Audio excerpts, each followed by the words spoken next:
JEB Stuart by Aiden and Daniel. JEB Stuart, or James Earl Brown Stuart, was born in 1833 on Laurel Hill Plantation, Virginia, son of a well-known member of the General Assembly and seventh of 11 children. His interests included Latin and horsemanship. He grew up owning slaves and growing tobacco and corn. He was known by his brothers for bravery and loyalty. Jeb was homeschooled when young. He went to Emory and Henry College for 2 years. He studied Latin. He was forced into West Point when his father unexpectedly lost an election to the General Assembly. He was a favorite of Robert E. Lee, who was head of West Point at that time. His friends called him Beauty because he is everything but that. Stuart thought the North would agree with the South to avoid the breakup of the country. He said, "I'll go with Virginia." He joined the Confederacy. He was the leader of the Confederacy under Stone Jackson.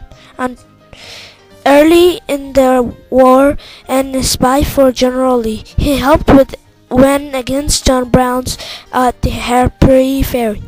Early in the war, he fought at Falling Waters under Jackson. He also fought at Bull Run, the first battle of the war. Then, during 7 days in summer 1862, he rode around General McClellan and lost only one man. He also found out some important information known, but at the Battle of Gettysburg, he was late. He arrived on the second day, but instead, he fought at Brandywine Station, the biggest cavalry battle in U.S. history, and tied it to a draw. While fighting off Union attacks of Richmond in May 1864, he was mortally wounded in the chest during the Battle of Yellow Tavern, and died because of it.